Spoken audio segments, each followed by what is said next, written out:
Assalamualaikum warahmatullahi wabarakatuh. Alhamdulillahirabbil alamin wassalatu wassalamu ala asyrafil anbiya wal mursalin nabiyina Muhammadin wa alihi wa sahbihi wa man tabi'ahum bi ihsanin ila yaumiddin.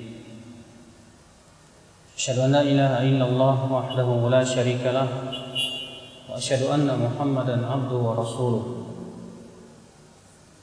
قال الله تعالى في كتابه الكريم يا أيها الذين آمنوا اتقوا الله حق تقاته ولا تموتن إلا وأنتم مسلمون أما بعد. Ikhwata Islam azakumullah, kita melanjutkan kajian kita. Setelah kita sebutkan kemarin tentang hijrah dan pentingnya hijrah, dan bahwasanya Rasulullah SAW berhijrah dari kota Makkah ke Madinah. Penulis buku berkata, "Falamma istaqarra bil Madinati amara bi baqiyati syara'i'il Islam." Setelah Rasulullah SAW tinggal di kota Madinah,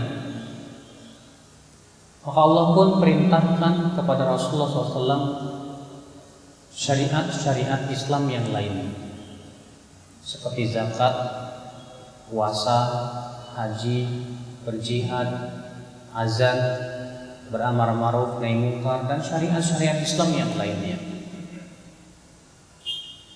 Dan ini tentu ya akal Islam azakumullah wa iyyakum menunjukkan bahwa yang pertama,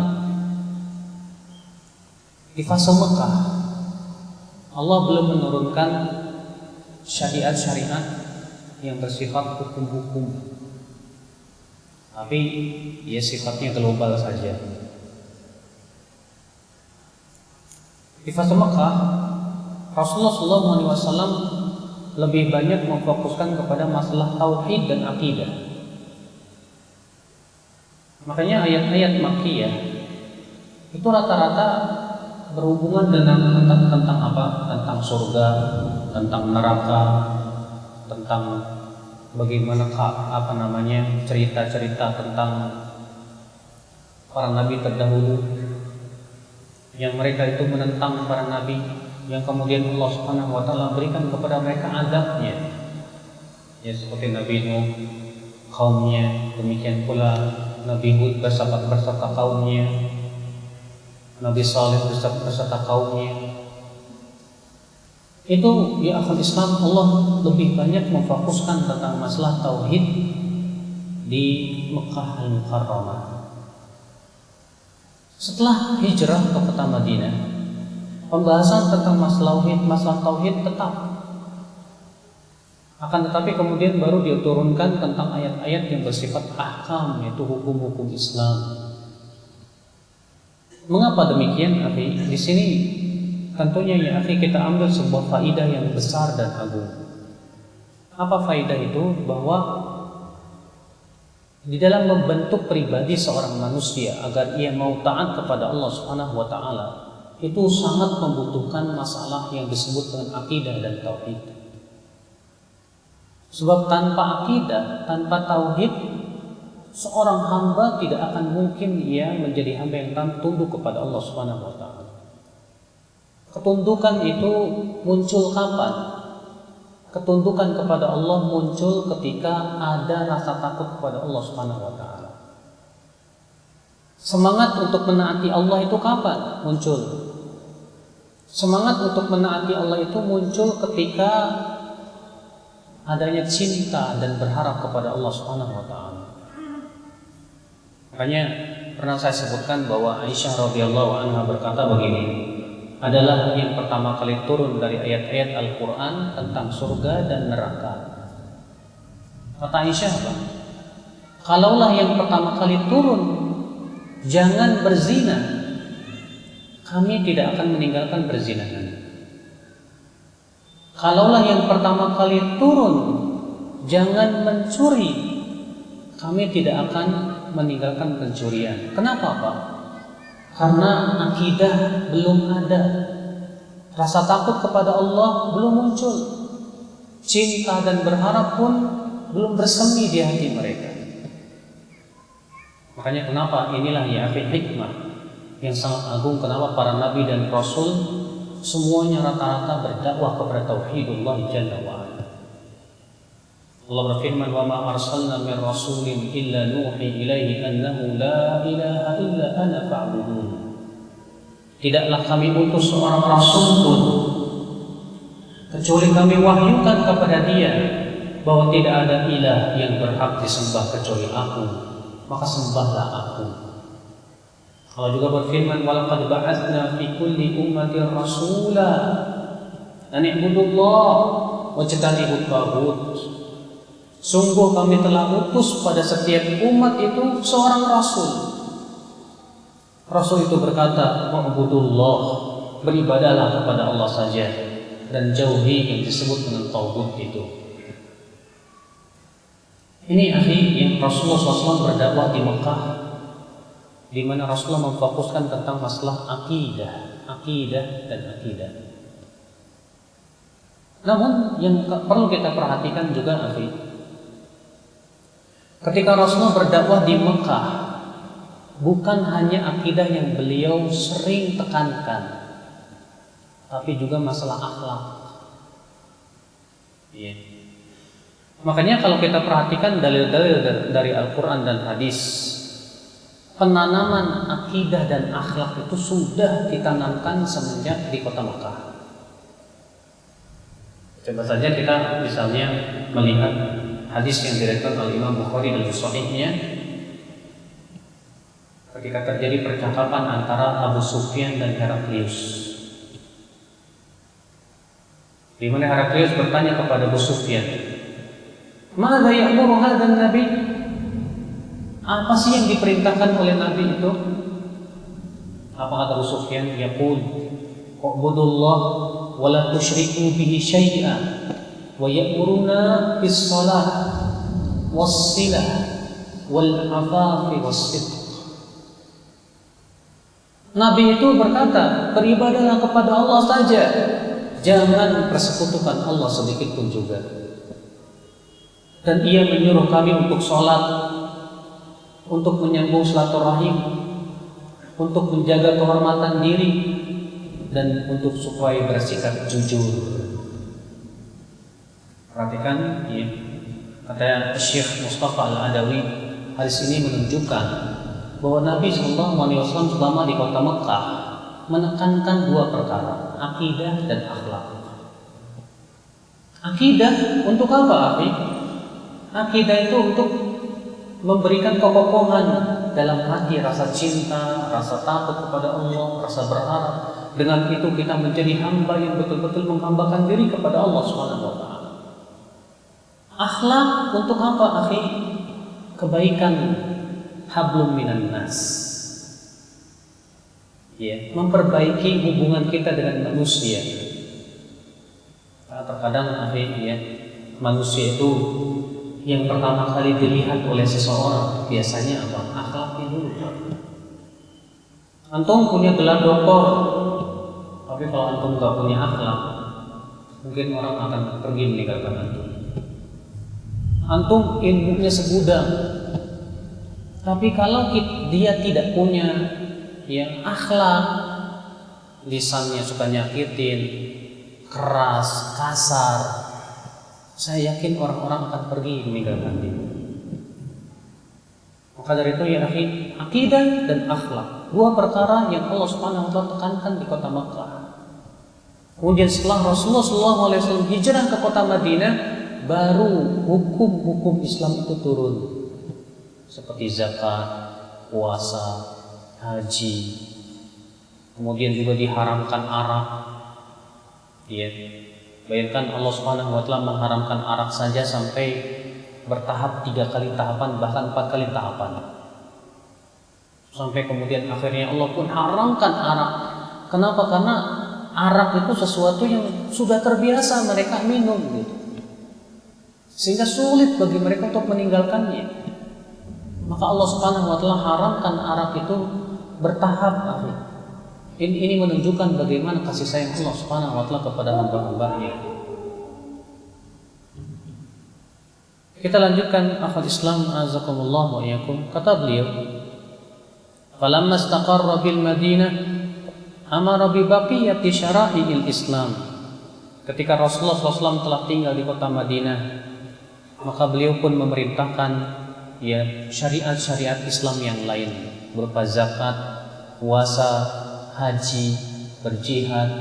Demikian pula disyariatkan adzan, disyariatkan amar ma'ruf nahi mungkar, dan syariat-syariat Islam yang lainnya. Akhadha ala hadha 10 sinin, dan beliau berdakwah di kota Madinah selama 10 tahun lamanya.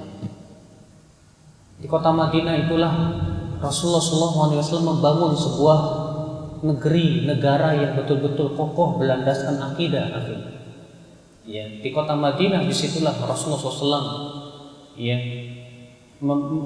membina para sahabat Nabi Sallallahu Alaihi Wasallam.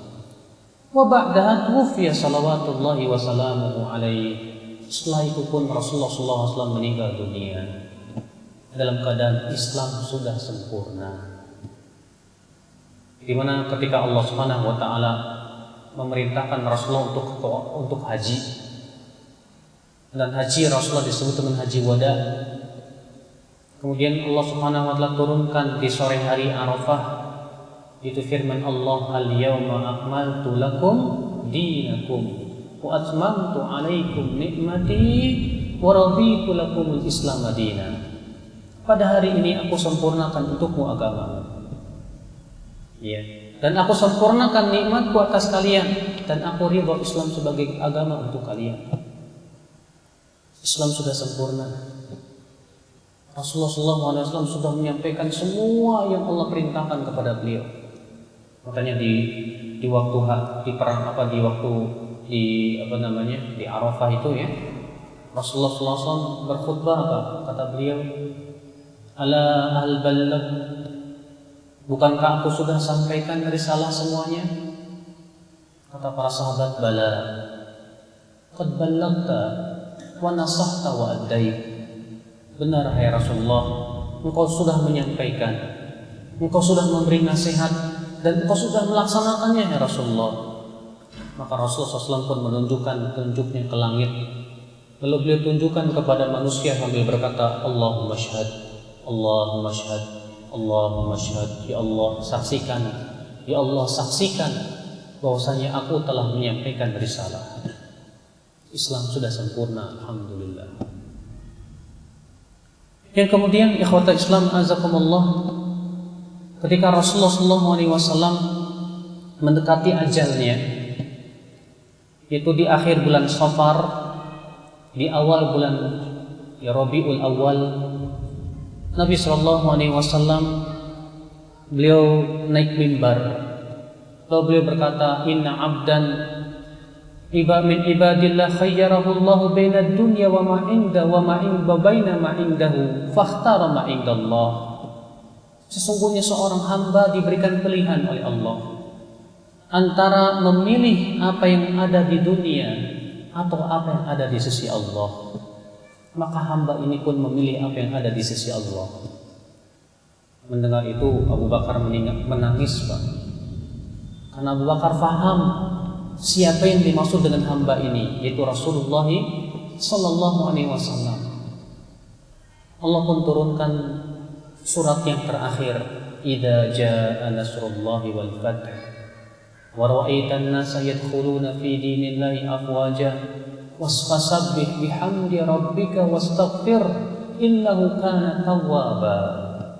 Ini ayat Pak menunjukkan kepada dekatnya ajal Rasulullah Sallallahu Alaihi Wasallam. Sebagaimana kata yang dikatakan oleh Abdullah bin Abbas, demikian pula Umar bin Khattab radhiyallahu anhu arba. Sehingga akhirnya beliau pun kemudian sakit keras. Tatkala sakit beliau semakin keras, Rasulullah SAW meminta izin kepada istri-istrinya untuk dirawat di rumah Aisyah radhiyallahu anha arba.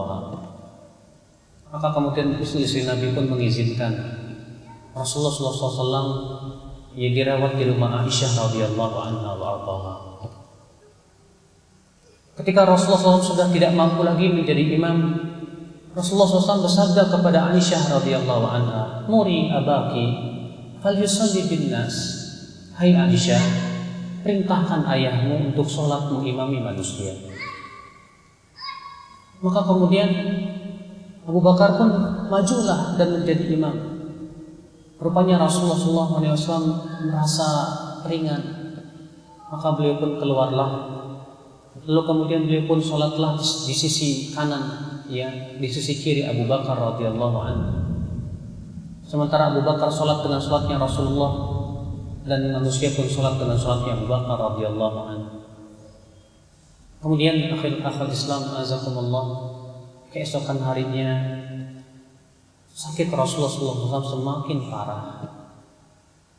Kemudian ketika orang-orang sedang sholat, Rasulullah SAW menyingkap tabirnya. Dilihatnya para sahabat yang mereka semua sedang sholat begitu rapinya. Rasul pun tersenyum. Sehingga kata para sahabat, ketika kami melihat wajah Rasulullah, sungguh kami terfitnah. Kami sangat gembira, kami menyangka Rasulullah sudah sembuh. Padahal di sore hari itu Rasulullah SAW meninggal dunia. Rasulullah SAW meninggal dunia dalam keadaan beliau berada di pangkuan Aisyah radhiyallahu anha. Aisyah bercerita, kata Aisyah, ketika Rasulullah SAW sudah semakin parah sakitnya, beliau pun tidur dan ia berada di sementara kepalanya berada di pangkuanku. Lalu kemudian beliau pun menyandar dadaku. Kemudian masuklah Abdurrahman bin Abi Bakar radhiyallahu anhu. Sementara di kantongnya ada siwak. Maka Rasulullah SAW pun melihat di siwak terus. Kata Aisyah, aku faham Rasulullah SAW menyukai siwak. Lalu aku ambil siwak dari sakunya. Lalu aku lembutkan dengan mulutku. Lalu aku berikan kepada Rasulullah SAW. Kemudian Rasulullah SAW pun bersiwak. Setelah itu Rasulullah mengacungkan siwaknya ke langit sambil berkata, "Fir rafiqil a'la." Setelah itu Rasulullah meninggal dunia. Ternyata Rasulullah SAW meninggal dalam keadaan beliau berada di pelukan Aisyah radhiyallahu anha wa ardhaha, istri beliau yang paling dicintai oleh Rasulullah sallallahu alaihi wasallam. Semoga Allah meridai Aisyah. Demikian pula seluruh para sahabat Rasulullah sallallahu alaihi wasallam. Akhal Islam azakumullah wa iyyakum. Meninggalnya Rasulullah SAW membuat para sahabat sangat bersedih sekali. Bahkan sebagian sahabat merasa kalah. Bahkan Umar bin Khattab radhiyallahu anhu mengatakan, siapa yang mengatakan bahwa Muhammad meninggal dunia, aku akan putuskan lehernya. Sungguh Muhammad tidak meninggal. Ia hanya pergi sebentar sebagaimana Musa pergi ke bukit Tursina dan kelak ia akan kembali lagi. Dan waktu itu Abu Bakar radhiyallahu anhu ardhah sedang berada di kebunnya di luar kota Madinah. Terdengarlah berita bahwa Rasulullah SAW wafat. Bergegaslah Abu Bakar radhiyallahu anhu ardhah. Segera beliau pun masuk ke rumah Aisyah. Diciumnya keningnya Rasulullah SAW. Kemudian Abu Bakar pun keluar. Sementara Umar sedang berceramah. Kemudian Abu Bakar radhiyallahu anhu meminta supaya orang-orang mendengarkan. Kata Abu Bakar, "Man kana ya'budu Muhammadan fa inna Muhammadan qad mat. Wa man kana ya'budu Allah fa inna Allah hayyun la yamut." Siapa yang menyembah Muhammad, sesungguhnya Muhammad sudah meninggal dunia. Dan siapa yang menyembah Allah, maka ia adalah hidup dan tak akan pernah mati. Lalu Abu Bakar membawakan firman Allah Subhanahu wa taala, "Wa ma Muhammadun illa rasul. Qad khalat min qablihi ar-rusul. Afa imma ta'awi aw qutila qalabtum ala aqabikum." Muhammad hanyalah seorang rasul yang telah didahului oleh rasul-rasul sebelumnya. Apakah ketika Muhammad sudah meninggal dunia atau terbunuh, kalian pun kemudian berbalik ke belakang? Maka Umar bin Khattab radhiyallahu segera sadar. Kata Umar, sungguh seakan-akan aku baru mendengar ayat tersebut. Rasulullah SAW sudah meninggal dunia. Maka para sahabatlah yang kemudian membawa risalah untuk selanjutnya. Maka para sahabat pun menyampaikan risalah dengan sebenar-benarnya Pak kepada generasi setelahnya. Mereka generasi yang dipuji oleh Allah. Allah berfirman, "Was-sabiqunal awwalun minal muhajirin wal ansar walladzina tabauhum bi ihsan radhiyallahu anhum wa radu an." Dan orang-orang yang pertama kali masuk Islam dari kalangan muhajirin dan ansar, dan orang-orang yang mengikuti mereka dengan kebaikan, Allah ridho kepada mereka, mereka pun ridho kepada Allah.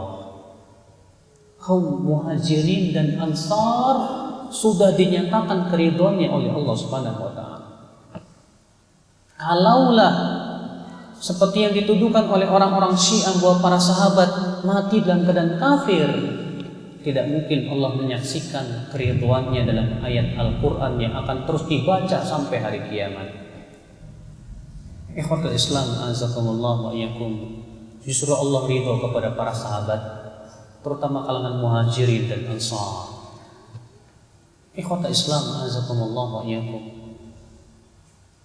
Itulah perjuangan Rasulullah dan para sahabatnya.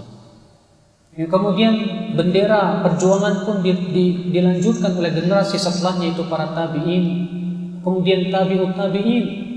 Ini 3 generasi yang Rasulullah katakan, khairun nasi qarni, thumma alladhina yalunahum, thumma alladhina yalunahum. Sebaik-baiknya manusia itu generasiku, kemudian setelahnya yaitu tabi'in, kemudian setelahnya itu tabi'ut tabi'in. Dan akhul Islam, risalah Islam pun kemudian dari zaman ke zaman dibawa oleh siapa? Para ulama. Para ulama lah yang disebut dengan warathatul anbiya, pewaris para nabi. Setiap generasi yang membawa risalah Islam, yang menjelaskan tentang hakikat syariat Islam yang hak dan benar, siapa? Kalau bukan para ulama ya akhul Islam, azakumullah. Imam Abu Hanifah, Imam Malik, Imam Asy-Syafi'i, Imam Ahmad bin Hanbal, dan banyak lagi para ulama tabi'in, tabi'ut tabi'in yang sangat tersohor dan terkenal. Demikian para di setiap ya akhwat Islam generasi itu, subhanallah, ya selalu ada ulama yang menjelaskan kepada manusia tentang kebenaran. Alhamdulillah. Dan alhamdulillah Pak, kabar gembira yang Rasulullah kabarkan kepada umat Islam apa Pak? Bahwa di setiap generasi umat Islam ini tidak mungkin kosong dari orang yang selalu berkata benar. Kata Rasulullah SAW apa? La tazalu ta'ifatum min ummati zahirina 'alal haqqi la yadurruhum man khadalahum wala man khalafahum ila an ya'ti amrullah. Rahul Bukhari wa Muslim. Akan senantiasa ada pada umatku suatu kelompok yang tampak di atas kebenaran, kata Rasulullah. Tidak akan membahayakan mereka orang-orang yang meninggalkan mereka, tidak pula orang-orang yang menyelisih mereka, sampai datangnya perintah Allah, yaitu hari kiamat. Rasulullah SAW juga mengabarkan kepada kita ya akhwat Islam, bahwa di setiap penghujung 100 tahun Allah akan membangkitkan seorang mujaddid yang kembali memurnikan agama Islam. Alhamdulillah. Rasulullah SAW juga mengabarkan kepada kita kabar gembira ya umat Islam, bahwa umat Islam tidak mungkin bersepakat di atas kesesatan. Kata Rasulullah, lan tajtami'a ummati ala dhalalah. Umatku tidak mungkin bersepakat di atas kesesatan. Masya Allah, alhamdulillah. Kita umat Nabi Muhammad diberikan oleh Allah banyak keistimewaan Pak. Apa keistimewaan umat Nabi Muhammad SAW? Banyak sekali. Di antaranya yang pertama, kata Rasulullah SAW apa? Nahnul akhiruna al-awwaluna yaumal qiyamah. Kita umat yang terakhir, tapi kita yang akan pertama kali masuk surga pada hari kiamat. Masya Allah, alhamdulillah. Yang pertama kali dihisab pada hari kiamat siapa? Umat Islam. Makanya umat Islam itu Masya Allah, walaupun kita generasi terakhir, tapi nanti di hari akhirat apa? Dikedepankan sebelum umat-umat yang lainnya. Keistimewaan yang kedua daripada umat Nabi Muhammad SAW apa? Keistimewaan yang kedua, ternyata penduduk surga setengahnya lebih dari umat Nabi Muhammad SAW. Makanya Rasulullah diberikan kabar gembira oleh Allah Subhanahu wa taala. Apa kata Allah? Atarda ya Muhammad? Apakah kamu ridho hai Muhammad? An yakuna nisfu ahlil jannati min ummatik. Setengahnya penduduk surga itu dari umatmu hai Muhammad. Kamu ridho? Kata Rasulullah, radhiytu ya Rabb. Aku ridho ya Allah. Bayangkan Pak, penduduk surga itu ternyata apa? Setengahnya itu dari umat Nabi Muhammad SAW. Ini keistimewaan umat Nabi Muhammad SAW. Rasulullah SAW juga bersabda, "Ukhtirtu baina an yudkhal nisfu ummati al-jannah wa baina syafa'ah. Fakhtartu syafa'ah wa hiya liman mata la yusyriku billahi syai'a." Aku diberikan pilihan oleh Allah antara setengah umat Islam dimasukkan ke surga atau aku diberikan syafaat. Aku lebih memilih syafaat, kata Rasulullah. Dan syafaatku hanya untuk orang-orang yang meninggal dalam keadaan tidak mempersekutukan Allah sedikit pun juga. Kenapa Rasulullah memilih syafaat daripada setengah umat Islam masuk surga? Karena dengan syafaat jumlah umat Islam yang masuk surga lebih banyak lagi, lebih dari setengah tentunya yang Islam. Subhanallah, ini keistimewaan umat Islam yang Allah berikan kepada kita. Keistimewaan yang ketiga yang Allah berikan kepada umat Islam apa ya akhi? Pahala umat Islam 2 kali lipat daripada pahala orang-orang sebelum umat Islam. Kata Rasulullah SAW, perumpamaan orang Yahudi, orang Nasrani dan umat Islam dalam beramal soleh. Adapun Yahudi, kata Rasulullah, seperti antara subuh sampai zuhur. Lalu mereka diberikan oleh Allah satu qirat, satu qirat. Adapun orang Nasrani, kata Rasulullah, mereka beramal antara zuhur sampai asar. Dan mereka pun diberikan oleh Allah pahala satu qirat. Adapun umatku, kata Rasulullah, mereka beramal antara asar sampai maghrib. Dan mereka diberikan oleh Allah pahala 2 qirat. Lalu kemudian di hari kiamat, orang-orang Yahudi dan Nasrani, umat-umat sebelum Rasulullah akan protes kepada Allah. Ya Allah, kenapa engkau berikan umat Muhammad 2 qirat? Kenapa engkau dahulukan mereka daripada kami, sementara kami lebih banyak amalnya daripada mereka? Kata Rasulullah, dzalika fadli u'tihi man asya. Itu karunia yang aku berikan kepada siapa yang aku kehendaki, kata Allah Subhanahu wa taala. Ini keistimewaan umat Islam, Masya Allah. Jadi umat Islam itu pahalanya diberikan 2 kali lipat daripada pahala umat sebelum Islam.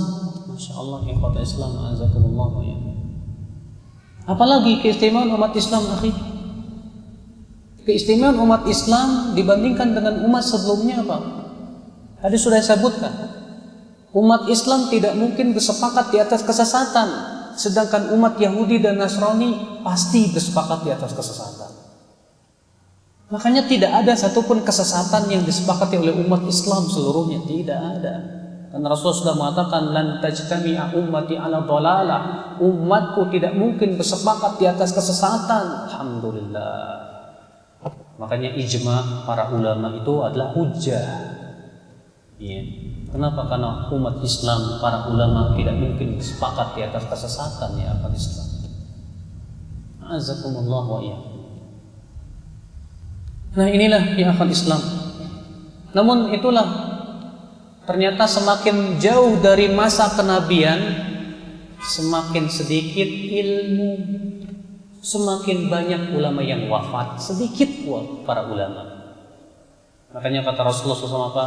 Inna Allah la yaqbidul ilma intiza'an yantazi'uhu min sudurir rijal, walakin yaqbidul ilma biqabdil ulama, hatta idza lam yubqi aliman ittakhadhan nasu ru'usan juhalan fasu'ilu fa'aftau bighari ilmin fadallu wa adallu.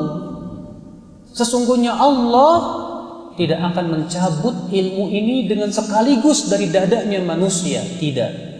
Akan tetapi Allah mencabut ilmu ini dengan diwafatkannya para ulama.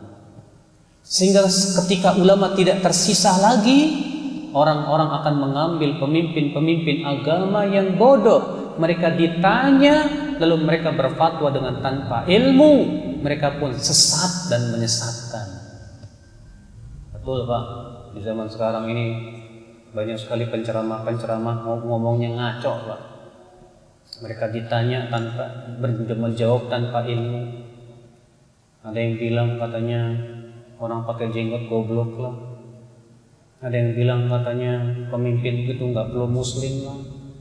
Ada yang bilang macam-macam Pak, Masya Allah. Yang seperti itu kemudian yang dianggap pemimpin agama. La ilaha illallah. Shadaqa Rasulullah. Benar yang sabdakan oleh Rasulullah sallallahu alaihi wasallam. Ternyata ya akhwat Islam, Rasulullah SAW telah mengabarkan apa saja yang akan menimpa umat Islam. Rasulullah SAW bersabda dalam satu riwayat Bukhari, Muslim dan Nasai, kata Rasulullah, inna hadhil ummah ju'ilat afiyatuha fi awwaliha wa satubtala akhiruha. Umat Islam ini kebaikannya dijadikan di generasi pertamanya.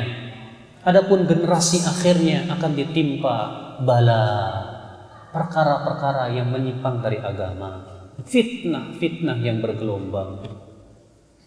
Subhanallah, kita hidup di akhir zaman. Wafatnya Rasulullah SAW itu sudah tanda hari kiamat. Kata Rasulullah SAW, "Uqdud sittan baina yaday sa'ah."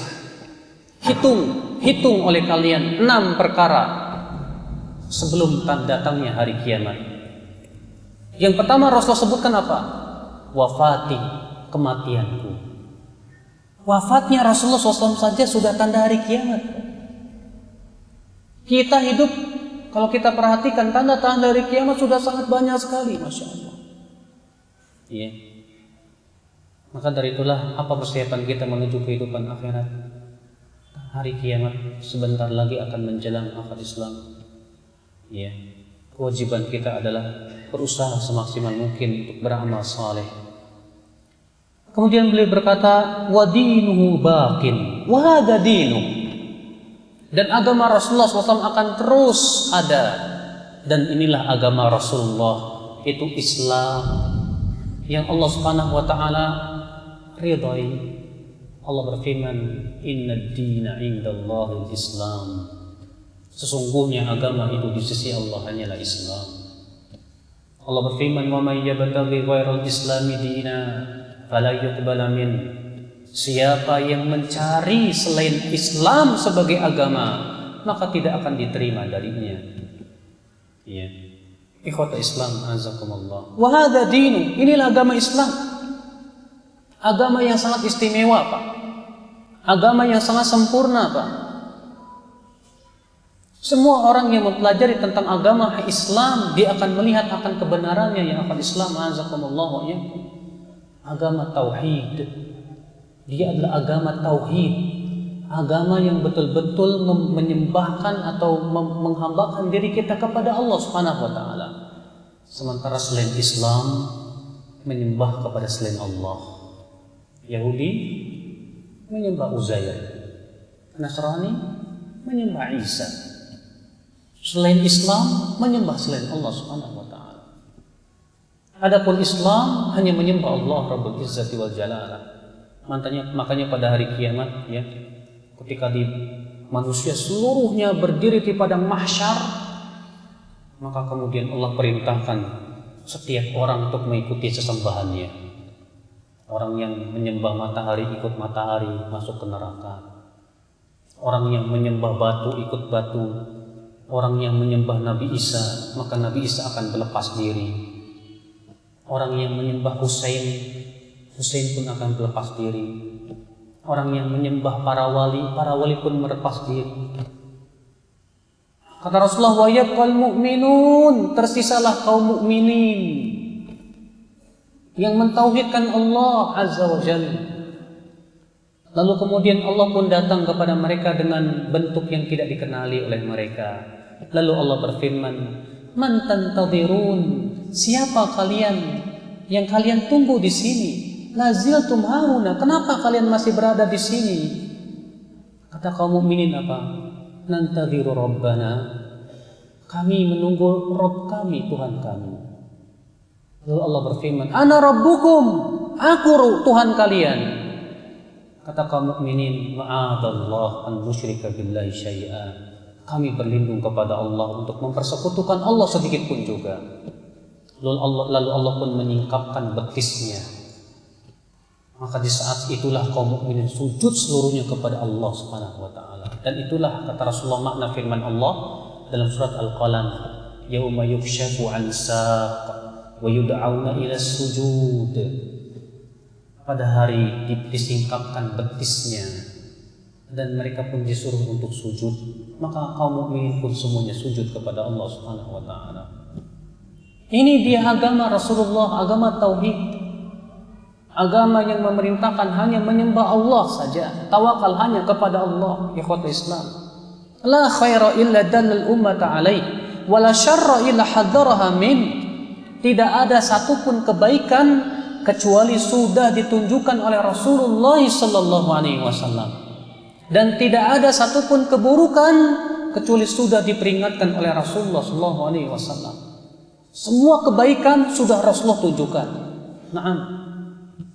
Makanya Abu Dzar radhiyallahu anhu berkata, tarakana Rasulullah sallallahu alaihi wasallam wa ma ta'irun yatiru bi janahihi illa fil hawa illa wa dzakara fihi ilma. Rasulullah sallallahu alaihi wasallam meninggalkan kita dalam keadaan tidaklah seekor burung pun yang mengepakkan sayap mereka di udara kecuali Rasulullah sudah menyebutkan padanya ilmu. Rasulullah SAW sabda, ma baqiya syai'un yuqarribukum ilal jannah wa yubaidukum minan nar illa wa qad bujina lakum. Tidak tersisa, kata Rasulullah, sedikit pun yang mendekatkan kalian ke surga dan menjauhkan kalian dari api neraka kecuali sudah dijelaskan untuk kalian, kata Rasulullah SAW. Jadi akhi, kalau ada orang mengatakan ini baik, ternyata Rasulullah tidak pernah mengajarkannya, ini aneh. Karena semua kebaikan sudah diajarkan oleh Rasulullah SAW. Kebaikan jangan dinilai oleh mata kita dan pandangan kita, Pak. Kebaikan itu yang dipandang oleh Allah dan Rasulnya itu baik. Yang menurut kita baik belum tentu baik, akhi. Maka beliau di sini mengatakan la khair, tidak ada kebaikan kecuali sudah ditunjukkan oleh Rasulullah kepada umatnya, dan tidak ada satupun keburukan kecuali semuanya sudah ditunjukkan oleh Rasulullah sallallahu alaihi wasallam. Islam sudah sempurna, alhamdulillah. Maka kita tidak membutuhkan agama selain Islam. Kita pun tidak membutuhkan aturan selain Islam. Kita pun tidak membutuhkan akal Islam, bimbingan selain Islam. Karena bimbingan Islam itu yang paling sempurna.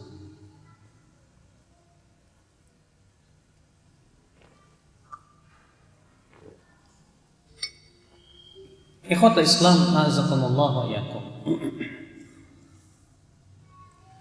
Kata beliau, kita lanjutkan lagi ya.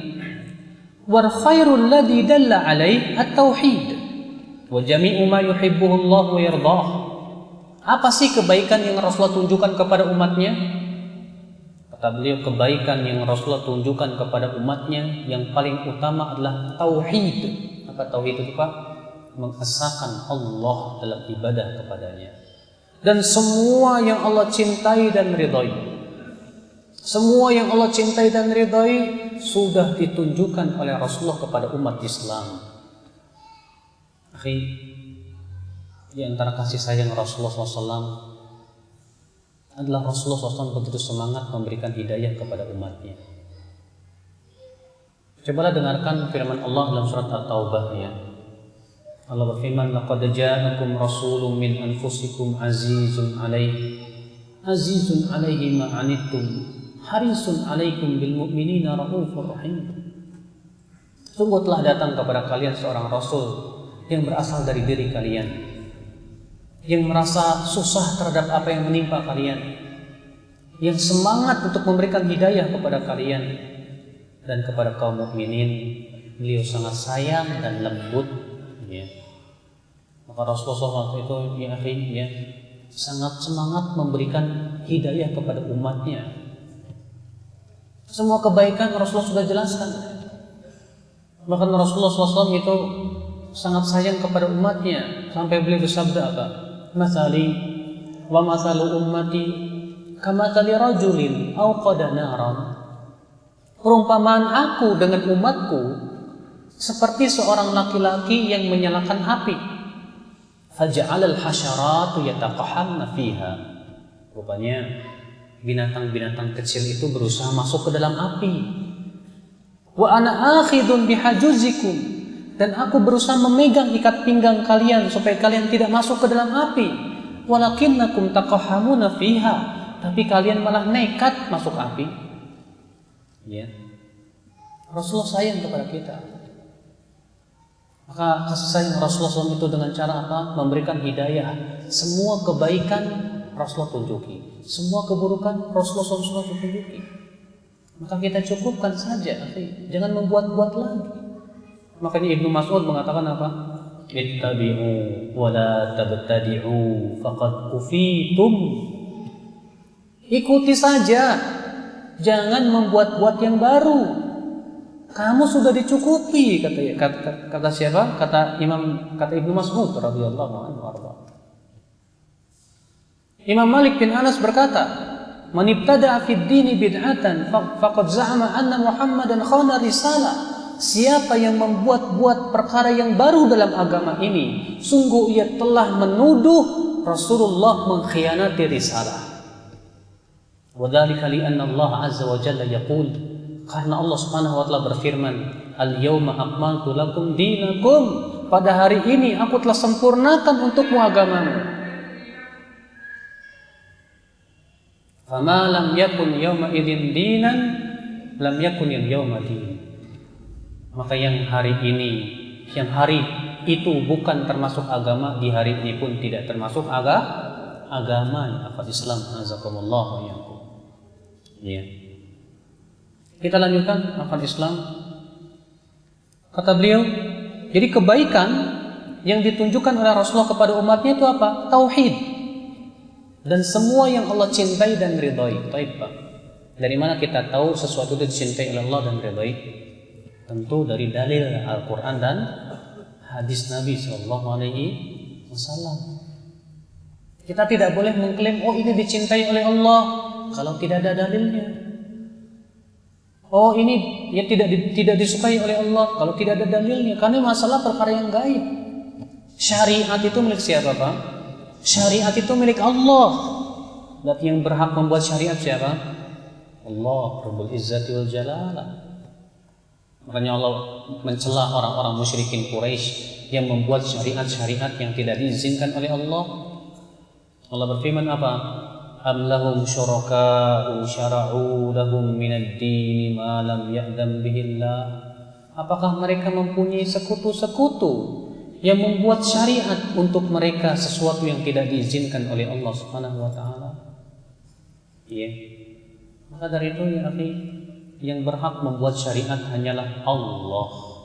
Rasulullah hanya menyampaikan saja. Kewajiban kita ittiba. Apa itu? Mengikuti Rasulullah SAW. Wasyarr alladhi hadzara min. Kita lanjutkan. Adapun keburukan yang Rasulullah SAW peringatkan kepada umatnya, apa itu? Ya, tadi kita sebutkan bahwa kebaikan yang Rasulullah peringatkan kepada umatnya apa? Yaitu tauhid dan semua yang Allah cintai dan ridhai. Sekarang apa keburukan yang Rasulullah peringatkan kepada umatnya? Asyirk, syirik, dan seluruh apa yang Allah benci dan murkai. Karena syirik itu Pak, dosa yang paling besar. Saya mau tanya sama Anda, lebih besar mana dosa syirik dengan korupsi? Korupsi apa syirik? Syirik dong. Lebih besar mana dosa zina dengan syirik? Syirik. Lebih besar mana dosa mencuri dengan syirik? Syirik. Tidak ada kezaliman yang paling zalim di dunia ini kecuali syirik. Itu mempersekutukan Allah Subhanahu wa taala. Ya, makanya Allah berfirman, "Inna syirka la dzulmun 'adzim." Sesungguhnya kesyirikan itu kezaliman yang besar. Siapa yang mati di atas syirik, dia tidak akan pernah masuk surga selama-lamanya, abadan. Allah berfirman, "Innahu man yusyrik billah faqad harrama Allahu 'alaihi al-jannah." Sesungguhnya orang yang mempersekutukan Allah, maka sungguh Allah haramkan surga atas dia. Waspadalah. Jangan kita berkata, saya sudah sempurna tauhidnya, insya Allah saya tidak akan berbuat syirik. Masya Allah. Antum yakin tidak akan mempersekutukan Allah? Nabi Ibrahim saja nggak yakin kok, takut, waspada. Nabi Ibrahim saja berdoa kepada Allah, Pak, wajnubni wa baniya an na'budal asnam. Ya Allah, jauhkan aku dan anak-anakku untuk menyembah berhala ya akhal Islam. Hati-hati, waspada dari kesyirikan. Dan semua yang Allah benci itu semuanya sudah diperingatkan oleh Rasulullah SAW. Kemudian beliau berkata, ba'athahu Allahu ilan nasi kaffatan. Allah mengutus Rasulullah kepada seluruh manusia. Ini Pak, keistimewaan Rasulullah SAW. Kata beliau, wa kanatil anbiya yub'atsuna ila qaumihim khassatan wa bu'itsu ila nasi kaffatan. Adalah para nabi diutus itu hanya untuk kaumnya saja.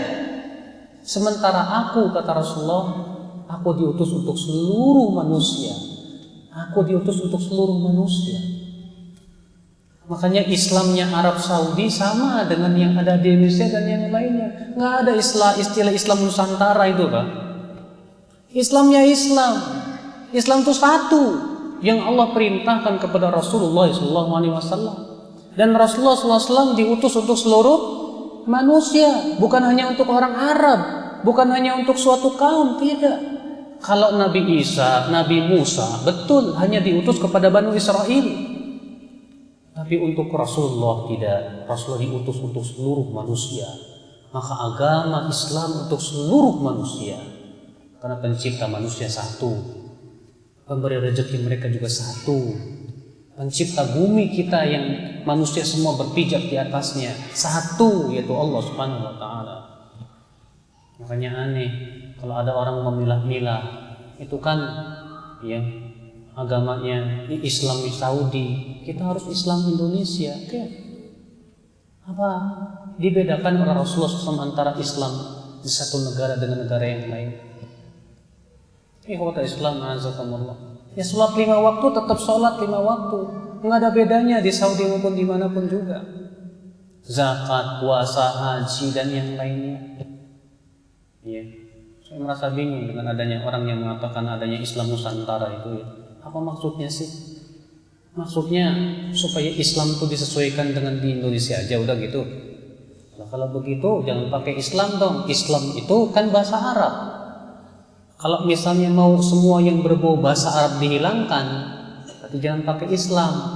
Islam itu bahasa Arab, Pak, dari kata aslama yuslimu, islaman. Jadi ganti dong dengan apa? Terserah. Iya. Kalau mau menghilangkan semua yang bersifat bahasa Arab, karena terkadang kan mereka yang mencetuskan agama Nusantara itu terkadang hobi sama bahasa Arab, Pak. Ya. Akhirnya semua mungkin azan juga mau diganti kali. Yang harusnya Allah Maha Besar, Allahu Akbar, Allahu Akbar. Nanti setiap daerah pakai bahasa daerah sendiri. Orang Betawi bilang Allah gede banget, Allah gede banget. Ya. Orang Sunda bilang pakai bahasa Sunda, Masya Allah. Ikhwatul Islam, azakumullah. Maka Rasulullah SAW diutus untuk seluruh manusia. Bahkan Rasulullah SAW diutus bukan hanya untuk manusia, Pak, bahkan untuk jin juga. Ya. Wa faradallahu ta'atahu ala jami'i tsaqalain. Allah wajibkan menaati Rasul, jin dan manusia, tidak ada bedanya. Semuanya wajib menaati Rasul sallallahu alaihi wasallam. Dalilnya surat Al-A'raf ayat 158. Allah berfirman, "Qul ya ayyuhan nas, inni Rasulullah ilaikum jami'a." Katakan, hai manusia, sesungguhnya aku adalah utusan Allah kepada kalian seluruhnya. Seluruhnya, baik bangsa Indonesia, bangsa Arab, bangsa Afrika, India, Eropa, ataupun yang lainnya. Maka Rasulullah diutus untuk seluruh manusia, ya akhwat Islam, azakumullah ya. Wa akmalallahu bihid din, dan Allah pun telah menyempurnakan agama dengan Rasulullah sallallahu alaihi wasallam. Wa dalil qauluhu ta'ala, dalilnya firman Allah Ta'ala, al-yawma akmaltu lakum dinakum wa atmamtu alaikum ni'mati wa raditu lakumul Islam madina. Pada hari ini aku telah sempurnakan buatmu agamamu, aku sempurnakan nikmatku atasmu, dan aku ridho Islam sebagai agamamu. Islam sudah sempurna. Ada seorang musyrikin datang kepada Salman Al-Farisi, seorang sahabat yang mulia. Apa kata orang musyrik ini? Inna nabiyyakum qad 'allamakum kulla syai'in hatta al-qira'ah. Nabi kamu itu sudah menjelaskan segala sesuatu, sampai-sampai tata cara buang air. Kata Salman apa? Ajal, benar sekali. Laqad nahana an nastaqbil al-qiblah bi gha'itin aw baulin aw nastanja bi aqall min 3 ahjar aw an nastanja bil yamin aw an nastanja bi raji'in aw 'azmin. Benar apa yang kamu katakan. Rasulullah melarang kami untuk menghadap ke kiblat ketika buang air kecil maupun buang air besar. Rasulullah melarang kami cebok dengan batu kurang dari 3 batu. Rasulullah SAW juga melarang kami cebok dengan menggunakan tangan kanan, dan juga Rasulullah melarang kami cebok dengan menggunakan tulang, ya, dan kotoran hewan yang sudah kering. Lihat, masalah buang air aja sudah diatur oleh Islam, Pak.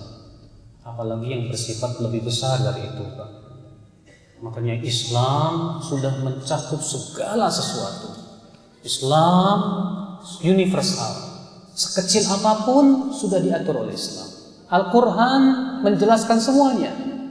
Allah berfirman apa? Tibyanan likulli syai'. Al-Quran itu menjelaskan segala sesuatu. Sampai-sampai cara bikin roti pun ada dalam Al-Quran. Sampai-sampai tata cara antum bagaimana bikin jembatan pun ada dalam Al-Quran. Ada? Ada enggak? Ada ayat yang menyebutkan tentang tata cara bikin roti, Pak? Ada ayat tata cara bikin rumah? Ada? Ada. Allah berfirman, fas'alu ahla dzikri in kuntum la ta'lamun. Tanya kepada ahlinya jika kamu tidak tahu. Iya kan?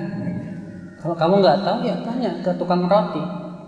Gimana sih caranya? Ya. Ikhwatul Islam, azakumullah wa iyyakum. Lalu beliau berkata, wa dalilu ala mauti sallallahu alaihi wasallam. Adapun dalil yang menunjukkan bahwa Rasulullah wafat, itu firman Allah Ta'ala dalam surat Az-Zumar ayat 30, ayat 31. Innaka mayyitun wa innahum mayyitun thumma innakum yawmal qiyamati inda rabbikum takhtasimun. Sesungguhnya engkau wahai Muhammad akan meninggal, dan mereka pun akan meninggal dunia. Rasulullah meninggal dunia, ya, karena beliau manusia yang tidak akan kekal. Rasulullah SAW bukan Tuhan, maka Rasulullah tidak boleh dipertuhankan.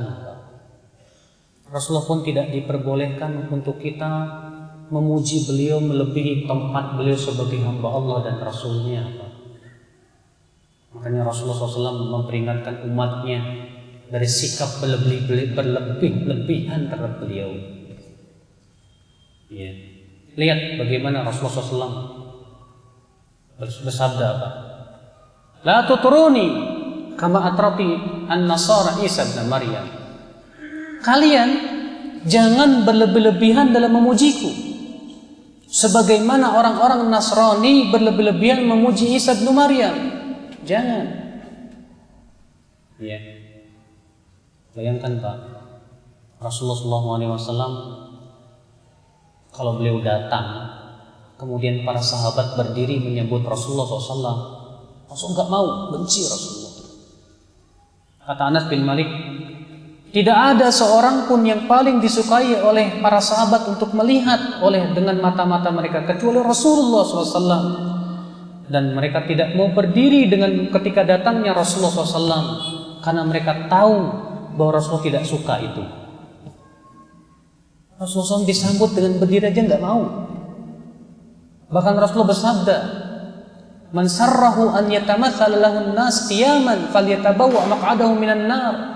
Siapa yang merasa suka orang-orang berdiri menghormati dirinya, hendaklah ia menepati tempat duduknya dalam api neraka.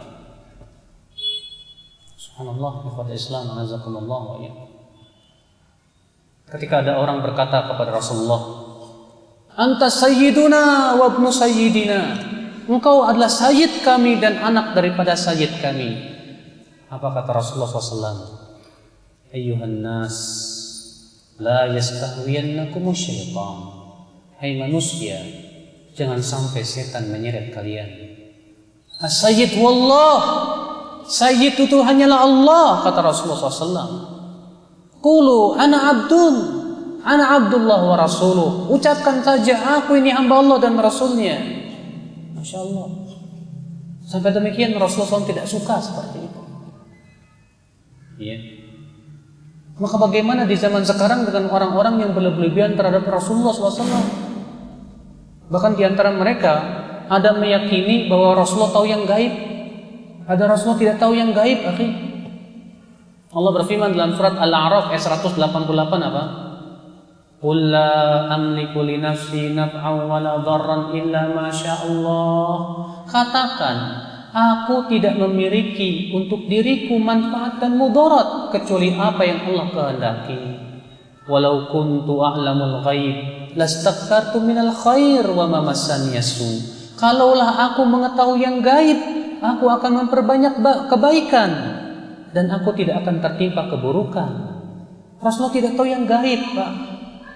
Tapi lihat qasidah burdah yang sering dinyanyikan di masjid-masjid. Apa katanya? Wa min ulumika ilmul lauhi wal qalami.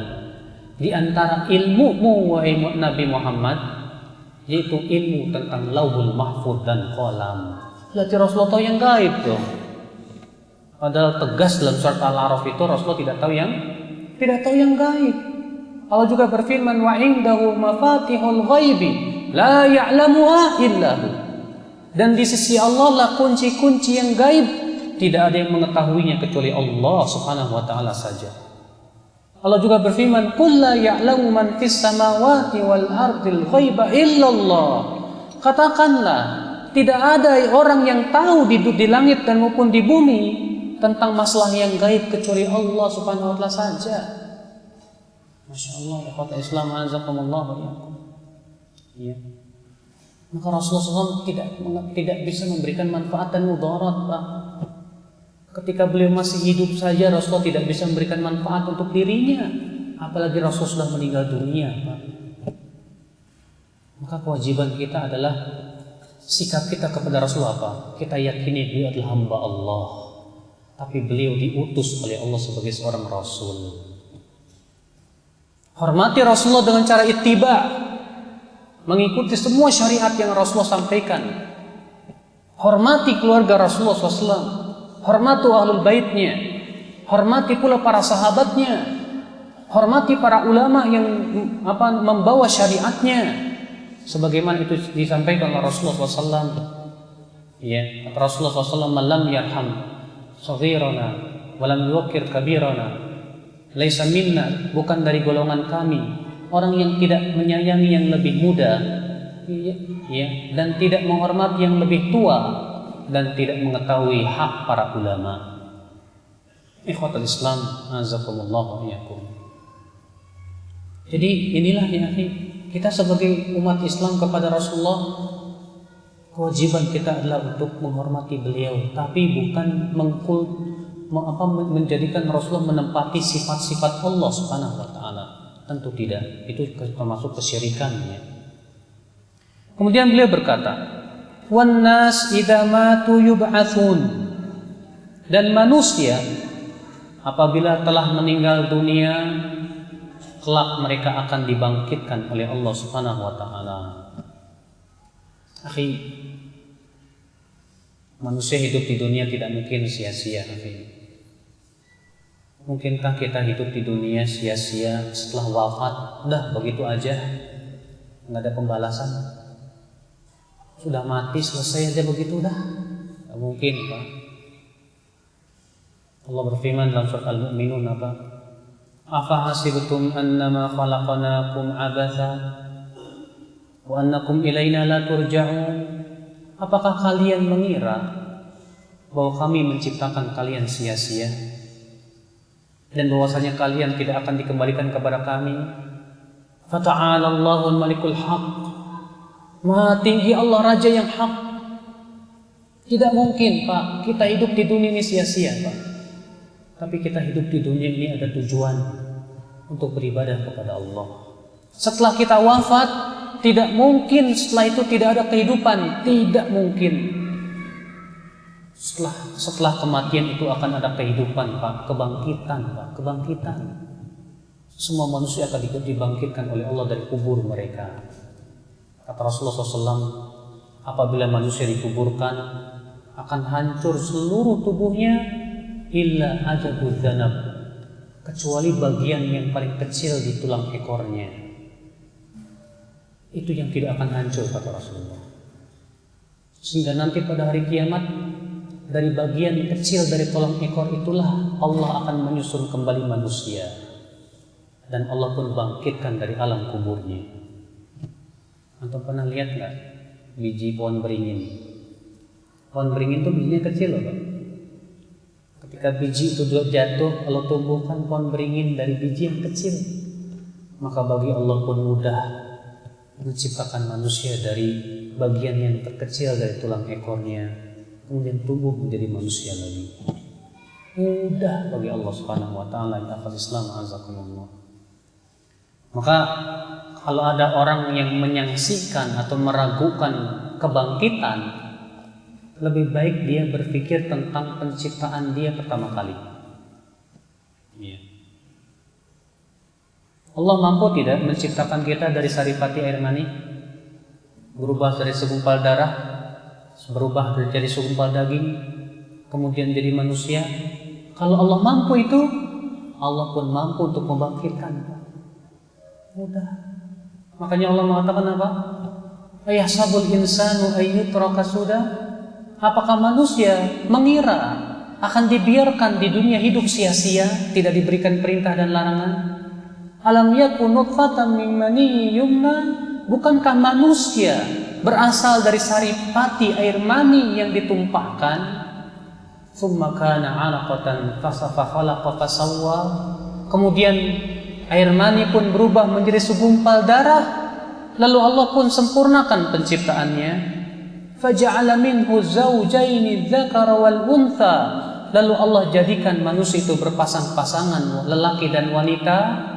Setelah itu Allah mengatakan apa? Alaysa dzalika biqadirin ala ayyuhiyal mauta. Bukankah itu menunjukkan kalau Allah kuasa untuk membangkitkan orang yang sudah meninggal dunia? Kuasa. Allah juga berfirman, wa daraba lana mathalan wa nasiya khalqah qala man yuhyil 'idhama wa hiya ramim qul yuhyiha alladhi ansha'aha awwala marrah wa huwa bikulli khalqin 'alim. Manusia memberikan perumpamaan buruk untuk kami. Dia berkata, siapa yang akan menghidupkan tulang belulang yang telah hancur lebur? Katakan, yang akan menghidupkannya adalah yang telah menciptakannya pertama kali, dan ia mengetahui tentang penciptaannya. Masya Allah. Ikhwatul Islam azakumullah. Maka dalil kebangkitan itu adalah dalil penciptaan pertama kali. Allah berfirman, minha khalaqnakum wa fiha nu'idukum wa minha nukhrijukum taratan ukhra. Dari bumi lah kami ciptakan kalian, dan pada bumi lah kami kembalikan kalian, dan dari bumi kami akan keluarkan kalian untuk kali yang selanjutnya. Setiap kita akan dibangkitkan, Pak. Setelah kebangkitan itu akan ada hisab, akan ada timbangan, kemudian surga atau neraka. Ya. Allah juga berfirman, wallahu ambatakum minal ardi nabata thumma yu'idukum fiha wa yukhrijukum ikhraja. Allah yang telah menciptakan kalian dari bumi ini, kemudian Allah pun akan kembalikan kalian kepada bumi, dan Allah pun akan keluarkan dari bumi untuk dibangkitkan kelak pada hari kiamat. Akhal Islam, azakumullah. Inilah ya, semoga yang saya sampaikan pada sore hari ini bermanfaat, dan kita buka tanya jawab, dan tanya jawab hanya diterima dengan tulisan saja ya, kertas, tidak secara langsung. Silakan bagi antum yang ingin bertanya.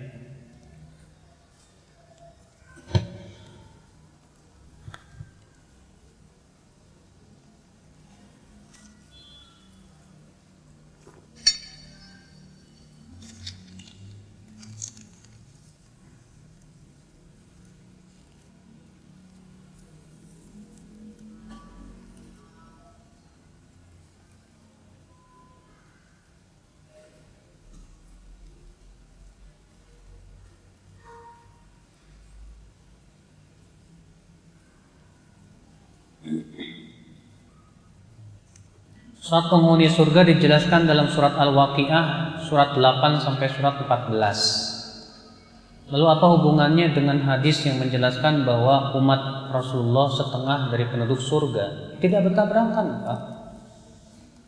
Karena kan dalam surat Al-Waqiah itu manusia dibagi tiga. Yang pertama as-sabiqun as-sabiqun. Yang kedua apa? Ashabul yamin. Yang ketiga ashabus shimal. As-sabiqun as-sabiqun dari umat Muhammad sebanyak tidak? As-sabiqun as-sabiqun banyak dari para sahabat, para tabi'in, para tabi'ut tabi'in.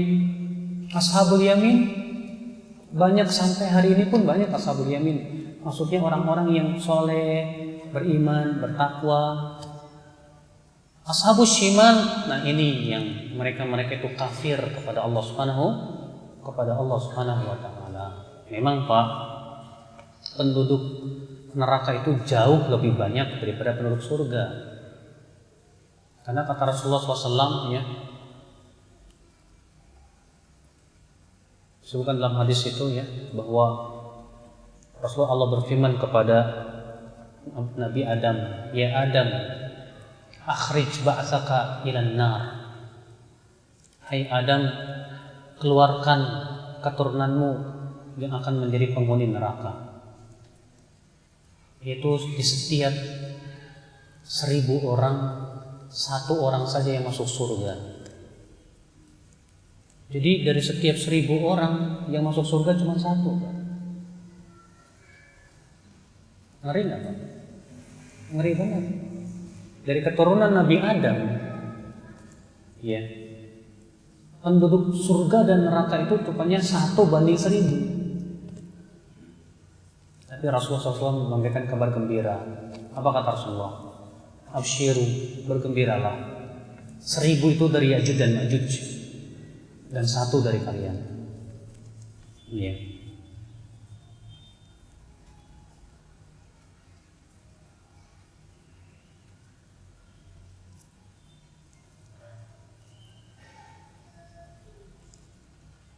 Apa sih hukumnya menolak rezeki? Contohnya gini, kita membonceng teman dengan sepeda motor. Kemudian orang yang dibonceng itu membayar kita dengan uang untuk membeli bensin, dan kita bersih keras menolaknya. Kalau ada orang ya ngasih antum, ini nih buat kas bensin, kemudian antum tolak, nggak usah, nggak baik Pak, karena itu menolak hadiah. Umar bin Khattab pernah dikasih hadiah sama Rasul. Kata Umar, ya Rasulullah, berikan saja kepada yang lebih fakir dari saya. Kata Rasulullah apa? Apabila kamu diberikan harta seperti ini, ya, fakhudha wa tamawwalha, ambil saja, ya, selama kamu tidak mengharapkannya dan selama kamu tidak memintanya. Selama kita tidak minta dan kita tidak berharap, lalu ada orang ngasih, ambil aja, kata Rasulullah. Ya, Rasulullah yang nyuruh kok. Ya, ketika Umar mau dikasih sama Rasul, Umar menolak dan berkata, Rasulullah, berikan saja kepada yang lebih miskin dari saya. Apa kata Rasulullah? Ambil saja, selama kamu tidak minta dan tidak mengharap-harapkannya, maka ambil saja, kata Rasulullah SAW. Ya. Apa benar Rasulullah meninggal dunia karena diracun? Tidak benar, Pak. Memang Rasulullah pernah diracun, betul. Ya. Tapi Rasulullah SAW wafat itu karena memang sudah diberikan pilihan. Lalu antum ketahui, para nabi itu tidak akan meninggal kecuali kalau mereka yang sudah. Makanya para nabi itu mau meninggal itu diberikan pilihan dulu oleh Allah. Ya. Nabi Musa pernah didatangi malaikat maut. Lalu malaikat maut berkata, aku diutus oleh Allah untuk mencabut nyawamu. Ditempeleng oleh Musa. Wah, sampai matanya di malaikat maut itu keluar. Pulang kepada Allah dan berkata, ya Allah, engkau utus aku kepada hamba yang tidak mau mati. Kemudian Allah berfirman, pergi kepada Musa dan beritahu dia, silakan letakkan tanganmu ke mana? Ke bulu sapi, kerbau. Maka umurmu sebanyak bulu yang tertutupi oleh tanganmu tersebut. Maka datanglah malaikat maut kepada Nabi Musa. Sesungguhnya Allah memerintahkan engkau untuk begini dan begitu, dan bahwasanya umurmu kalau kamu mau masih hidup, ya, akan ditambahkan sedemikian. Kata Nabi Musa, setelah itu apa? Setelah itu mati. Kata Nabi Musa, kalau begitu sekarang saya mati. Sekarang saja saya mati. Ya. Makanya para nabi itu diberikan oleh Allah pilihan ketika meninggal dunia. Mau ditambah umurnya atau meninggal dunia. Rasulullah pun demikian. Rasulullah SAW diberikan pilihan, dan hadisnya sudah saya sebutkan tadi. Rasulullah SAW berkhutbah dan berkata, Inna abdan min ibadillah qad khuyyira baina dunya wa baina ma indallah fakhtara ma indallah. Sesungguhnya seorang hamba dari hamba-hamba Allah, maksudnya dirinya, diberikan pilihan oleh Allah antara tetap hidup di dunia atau memilih apa yang ada di sisi Allah, itu kembali kepada Allah. Maka ia memilih untuk kembali kepada Allah Subhanahu wa taala. Makanya, ya, pendapat yang mengatakan bahwa Rasulullah meninggal karena diracun itu batil, Pak, batil. Antum tahu tidak, Pak? Ada seorang sahabat yang minum racun tapi tidak terpengaruh oleh racun. Siapa namanya? Khalid bin Al-Walid. Ketika diberikan kepada Khalid bin Al-Walid sebuah minuman dan dikatakan, ya Khalid, itu minuman ya diberikan racun padanya. Maka Khalid bin Walid, ya, dengan kuatnya tawakal kepada Bismillah, diminum juga, enggak apa-apa. Kalau seorang sahabat aja bisa, apalagi seorang Nabi Sallallahu Alaihi Wasallam. Yang jelas Pak, Rasulullah SAW meninggal bukan karena diracun, tapi Rasulullah SAW meninggal karena memang beliau yang memilih untuk meninggal dunia. Karena setiap Nabi itu diberikan pilihan oleh Allah Subhanahu Wa Taala. Allah. Sikap kita terhadap orang Syiah bagaimana? Dakwahi mereka Pak, dakwahi mereka. Ya, sampaikan kepada mereka hujah, dalil, patahkan hujah-hujah mereka. Karena banyak juga terkadang yang terpengaruh Syiah itu orang-orang awam, Pak. Orang-orang awam yang nggak paham. Selamatkan, sampaikan, ya, hujah-hujah supaya mereka sadar dan kemudian kembali kepada agama yang hak.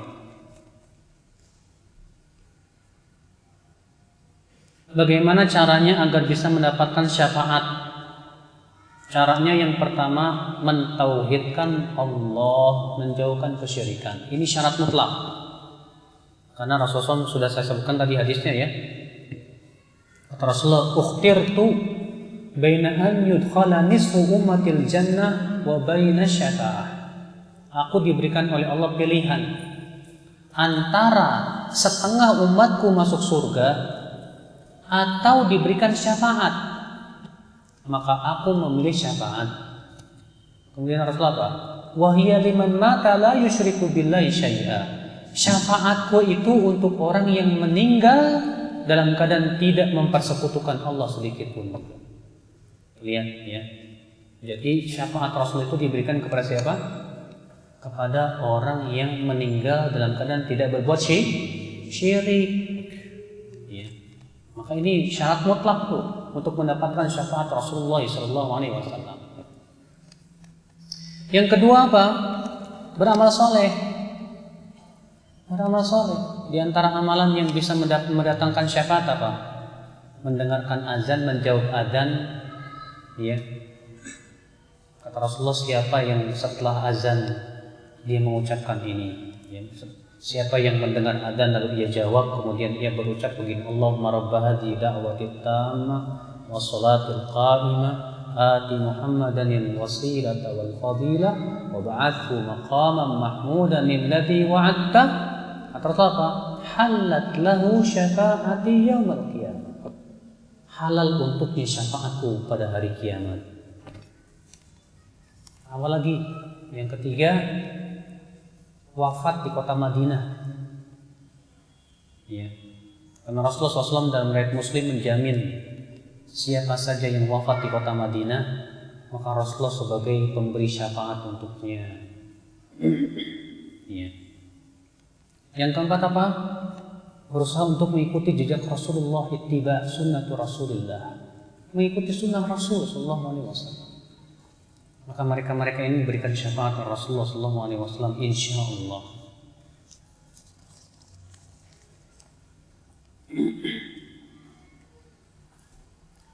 Bagaimana solusi konkret Islam terhadap orang yang terlanjur lesbi, gay, transseksual? Apakah dihukum fisik atau rehabilitasi dan sebagainya? Pertama, apabila dia di negeri itu tidak tegakkan hukum Islam, tentu tidak akan bisa tegakkan hukum Islam, karena orang-orang yang gay dan yang lainnya dalam hukum Islam itu dihukum mati, Pak. Ya. Tapi kalau dalam Islam yang dihukum mati pun kalau sampai ke qadhi, kalau tidak sampai ke qadhi ya tidak dihukum mati. Sekarang bagaimana nih di Indonesia ini seperti ini? Yang pertama, wajib mereka taubat kepada Allah.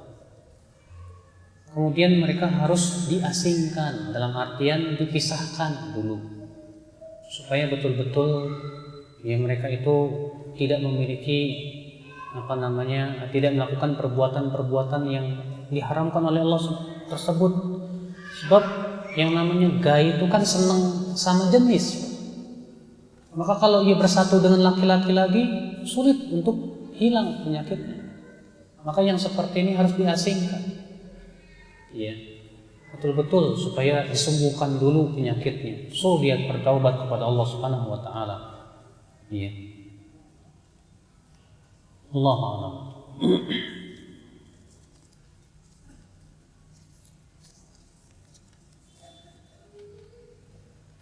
Bagaimana adab berziarah ke makam Rasulullah SAW?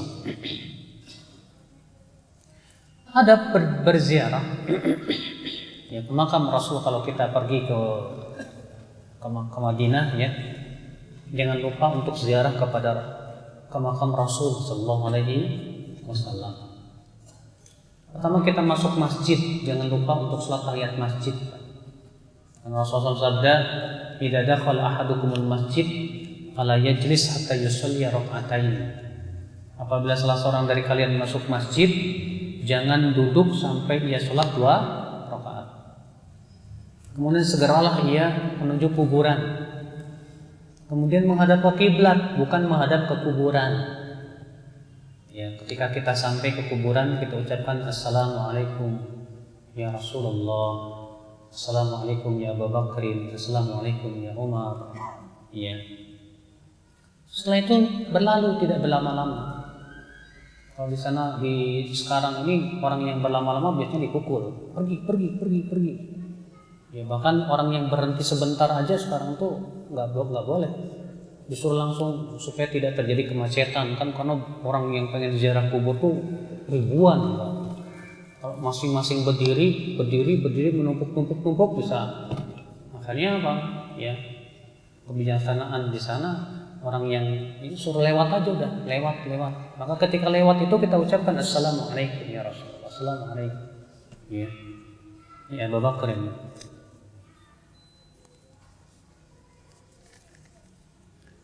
Bagaimana cara menasihati teman dekat kita yang ada indikasi menjadi ateis? Ini antum harus kuat dulu ilmunya, Pak. Dan antum harus betul-betul bisa mengalahkan hujah dia. Antum tanya, kenapa kamu yakin adanya Allah? Saya tidak yakin. Nah, antum harus mempelajari bagaimana tata cara meyakinkan orang yang tidak yakin akan adanya Allah Subhanahu wa taala. Imam Abu Hanifah ya, pernah beliau mau berdebat dengan orang ateis. Kemudian Imam Abu Hanifah memberikan waktunya. Ketika hari H-nya, Imam Abu Hanifah datang agak siang. Sesampainya di tempat orang orang ateis, Imam Abu Hanifah berkata begini, "Maaf, saya terlambat. Karena tadi saya melihat ada papan-papan berjalan sendiri, lalu membentuk perahu besar sendiri, kemudian menaikkan dan menurunkan barang sendiri." Kata orang ateis, "Mana mungkin itu bisa terjadi? Masa perahu bisa menciptakan dirinya sendiri?" Kata Abu Hanifah, "Subhanallah, mungkinkah langit dan bumi yang begitu besar dan rapi seperti ini bisa menciptakan dirinya sendiri? Kemana akal kalian itu?" Ya, harus Pak, kita itu berdebat dengan mereka itu harus betul-betul memuaskan mereka dari sisi akal. Ya. Saya punya teman, dia kerja dan partnernya orang Korea. Dia cerita ke saya begini. Waktu itu saya ketemu sama dia, ngobrol lama. Saya tanya dia, "Kamu yakin ada Tuhan?" "Saya tidak yakin ada Tuhan." Kebetulan di depan dia ada korek api. Diambilnya korek api. "Mana yang lebih masuk akal kamu? Korek api ini ada dengan sendirinya atau ada yang menciptakannya?" Kata orang Korea, "Ya pasti ada yang menciptakan lah, nggak mungkin ada dengan sendirinya." Kata dia, "Mungkinkah langit dan bumi yang begitu besar ada dengan sendirinya? Pasti ada yang menciptakannya." Orang Korea ini bilang apa? "Kamu bikin bingung saya aja lah." Iya Pak, fitrah manusia sebetulnya mengakui adanya Tuhan. Pasti itu. Semua manusia mengakui adanya Tuhan. Iya. Tapi itulah ketika fitrah itu sudah hancur dan rusak, sudah rusaklah ya keyakinan dia. Makanya Allah Ta'ala berfirman dalam hadis qudsi apa? Khalaqtu ibadi hunafa'a. Aku menciptakan hamba-hambaku itu dalam keadaan hanif. Fajtalatu syayatin. Lalu setan pun merusak fitrah-fitrah mereka. Ya. Dalam siksa kubur, apakah jasad manusia masih utuh atau sudah hancur karena di waktu lama? Sementara ada jasad yang sudah bertahun-tahun masih utuh dan ada jasad yang tinggal tulang belulang. Akhi, jasad-jasad yang utuh tersebut tentunya mungkin karena kesolehan dia waktu hidupnya. Jasad para nabi tidak pernah dimakan oleh tanah. Kata Rasulullah, innallaha harrama 'alal ardi an ta'kul ajsadul anbiya. Sesungguhnya Allah mengharamkan tanah untuk memakan jasad para nabi. Jasad para nabi tidak mungkin hancur selama-lamanya. Bahkan waktu terjadi banjir di Uhud sana, Pak, apa yang terjadi, Pak? Ya rupanya syuhada Uhud itu kuburannya tersingkap dan ternyata tubuh mereka masih utuh, darah mereka masih segar. Itu kejadiannya beberapa tahun yang lalu, Pak. Iya. Masya Allah, ikhwatul Islam, itu bisa terjadi. Lalu kalau mereka-mereka yang hancur tubuhnya dari kaum muslimin, apakah berarti mereka diadab? Ya kita nggak tahu, kita pun nggak memberikan kepastian bahwa mereka diadab. Ya kita nggak tahu, hanya Allah yang Maha tahu. Yang jelas, Pak, hubungan roh manusia dengan tubuhnya itu ada 3 fase. 4 fase. Fase pertama yaitu sebelum kehidupan dunia itu di dalam janin ibu. Maka hubungan roh dan badan itu lemah sekali. Kemudian kehidupan di dunia. Maka fase di dunia itu kata Ibnu Qayyim rahimahullah lebih dominan jasad daripada roh. Di mana jasad yang mendapatkan berbagai macam nikmat. Adapun di alam kubur maka lebih dominan roh daripada jasad. Adapun di hari akhirat maka hubungan roh dan jasad ini sangat sempurna sekali. Makanya para ulama berbeda pendapat. Apakah dalam kubur itu yang disiksa rohnya saja atau jasadnya juga? Adapun Ahlus Sunnah wal Jamaah berpendapat bahwa yang disiksa itu di roh dan jasadnya. Namun roh lebih dominan. Roh lebih dominan. Islam azakumullah. Ya. Syekh Albani itu siapa sih, Ustadz? Syekh Albani itu ya, beliau asalnya dari Albania. Ayahnya seorang pentolan madhab Hanafi. Yang kemudian ketika terjadi kemelut di Albania, ya ayahnya membawa keluarganya termasuk ya Syekh Albani, namanya Muhammad bin Nasiruddin. Ya, namanya ayahnya itu Nasiruddin. Ya, beliau bernama Muhammad. Ke Yordan di Damaskus. Kemudian di Damaskus beliau tumbuh besar. Ya, di mana beliau ya ayahnya itu seorang pengrajin kayu, Pak. Dan juga seorang ya ahli dalam madhab Hanafi. Dan beliau belajar, guru yang pertama beliau ambil adalah ayahnya sendiri. Dari ayahnya lah beliau mempelajari madhab Hanafi. Dan waktu itu beliau di atas madhab Abu Hanifah. Kemudian Syekh Albani rahimahullah ya banyak belajar hadis dari Syekh Ahmad Syakir. Demikian pula banyak belajar dari Rashid Ridha. Demikian pula ada beberapa masyayikh yang lain, saya lupa namanya.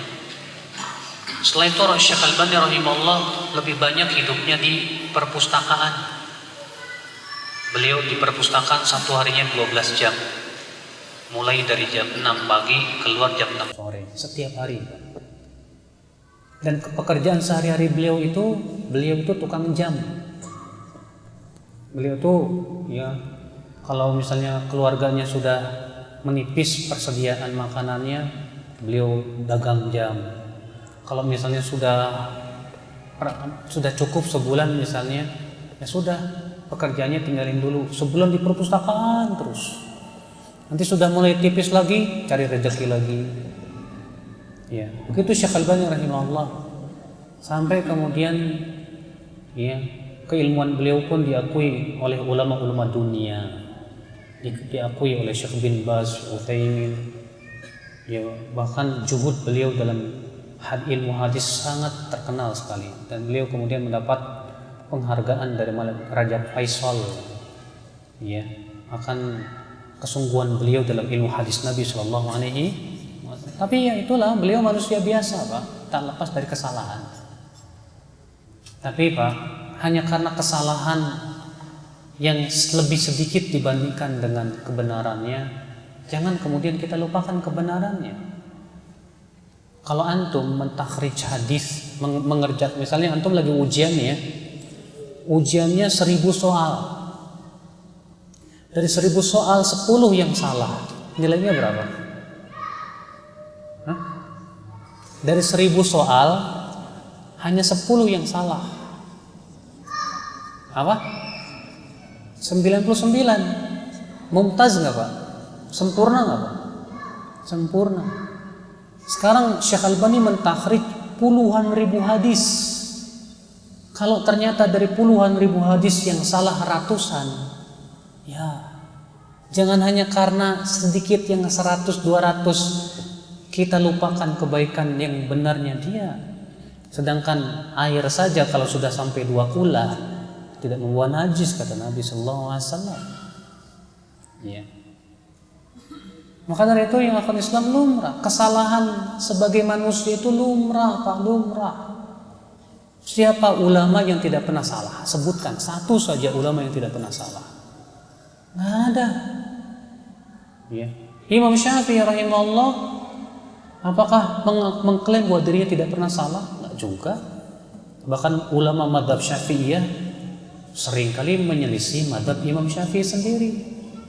Imam Nawawi misalnya, beliau pentolan mazhab Syafi'i, tapi beliau sering menyelisih mazhab Imam Syafi'i. Ya. Demikian pula para ulama setelahnya, tidak ada satupun yang mengklaim bahwa dirinya tidak pernah salah. Ya. Ustadz Badru kenapa tidak memanjangkan jenggot? Cuma segini jenggot saya, gimana Pak? Memanjangin gimana? Kalau pakai obat, banyak ulama memakruhkan. Ya, seperti Al-Hafidh Ibnu Hajar membawakan fatwa dalam Fathul Bari itu, ya, makruh hukumnya pakai obat untuk memanjangkan jenggot. Ya gimana, jenggotnya cuma segini, mau pinjam sama antum nggak bisa. Pakai wig, pakai jenggot buatan juga nggak boleh. Mohon penjelasan Ustadz perbedaan antara syariat dan hakikat dengan contohnya. Bapak, syariat dan hakikat itu sebetulnya dalam istilah ilmu syariat Ahlus Sunnah wal Jamaah, ya, itu tidak dibedakan. Dibedakan itu di dalam dunia tasawuf saja, Pak. Dalam dunia tasawuf, syariat itu adalah mereka yang wajib melaksanakan syariat-syariat. Sedangkan hakikat itu mereka yang mengenal tentang hakikat suatu syariat katanya. Maka menurut mereka orang yang sudah sampai kepada derajat syariat hakikat tidak perlu melaksanakan syariat. Ini sebuah kesalahan, Pak. Syariat dan hakikat. Syariat adalah semua yang disyariatkan oleh Allah dan Rasulnya. Sholat, zakat, puasa, haji, semua syariat. Sedangkan hakikat, ya, dalam bahasa Arab berkata hakikat tu syai' artinya mahiyatuhu. Hakikat sesuatu itu sesuatu itu. Berarti hakikat syariat itu syariat itu. Gitu. Maka tidak bisa dibedakan antara hakikat dan syariat. Ini menurut Ahlus Sunnah wal Jamaah. Semua manusia wajib menjalankan syariat. Nabi dan Rasul wajib menjalankan syariat. Ya, sebagaimana umat Islam wajib sholat, para nabi pun juga wajib sholat, Rasul pun sholat. Tapi Pak, dalam dunia tasawuf beda. Orang yang sudah sampai kepada derajat hakikat tidak wajib syariat. Jadi menurut mereka, orang yang sampai kepada derajat wali berarti tidak perlu lagi mengikuti syariat Nabi. Ya. Makanya dalam dunia tasawuf itu Pak terbalik. Kalau Ahlus Sunnah mengatakan apa? Yang paling tinggi Rasul, setelahnya siapa? Nabi, setelahnya siapa? Wali. Tapi dalam dunia tasawuf dibalik. Yang paling tinggi wali, setelahnya siapa? Nabi. Yang paling rendah siapa? Rasul. Makanya salah satu pentolan ulama tasawuf berkata, maqamun nubuwati fil barzakhi fuwaiqar rasuli wa dunal wali. Nabi di alam barzakh itu katanya di atas Rasul, di bawah wali. Berarti yang paling rendah Rasul, di atasnya Rasul, Nabi, di atasnya lagi wali. Jadi menurut mereka wali itu lebih tinggi dari Nabi dan Rasul. Jadi wali tidak ada kewajiban ikut syariat Nabi. Inilah Pak letak kesesatan yang luar biasa. Di mana? Al-Quran menyebutkan bahwa wali itu siapa?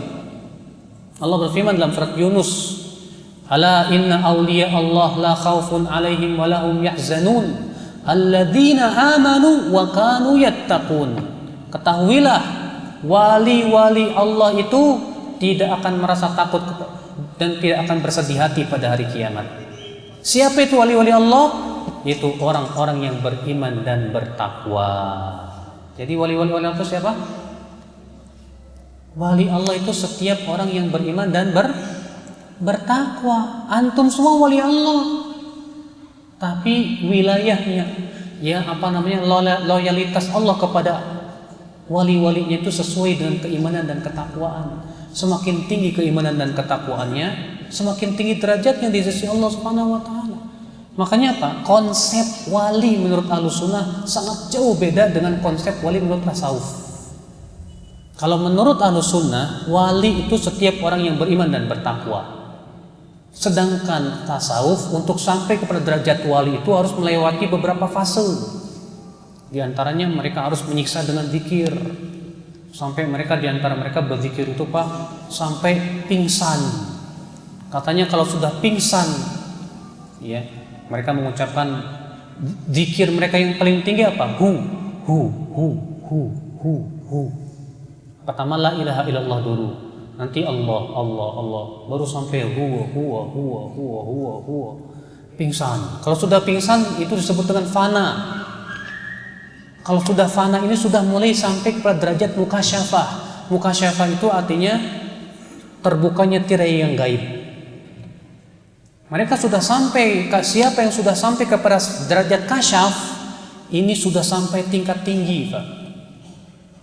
Nanti sebelum derajat wali biasanya sinting dulu dikit katanya. Iya.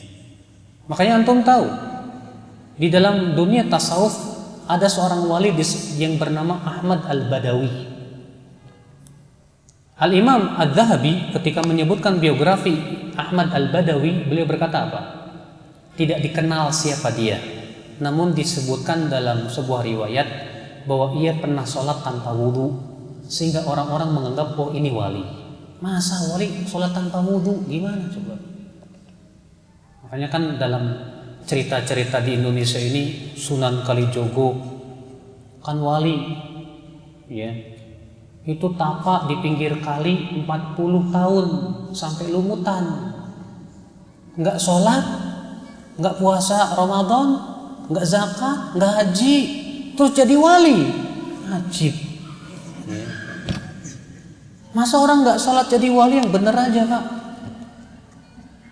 Maka ini akhi azakumullah wa iyyakum, ini dongeng-dongeng tasawuf semuanya.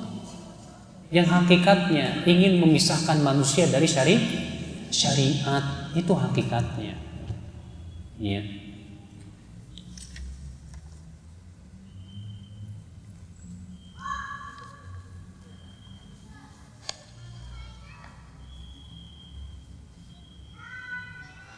Ustadz, apa yang di surga bisa mendapatkan segala kenikmatan di dunia sebelum tercapai? Bagaimana dengan maksud dalam hadis qudsi seorang yang terakhir masuk surga oleh Allah disuruh berangan-angan? Iya, silakan berangan-angan, karena berangan-angan kan termasuk doa.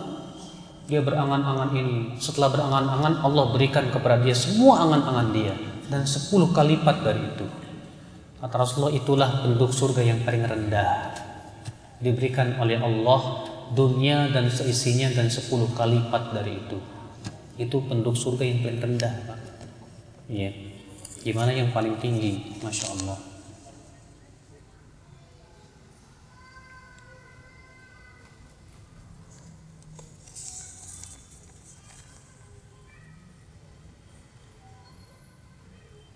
Bagaimana cara menasihati pemimpin amir agar menuju jalan kepada kebenaran?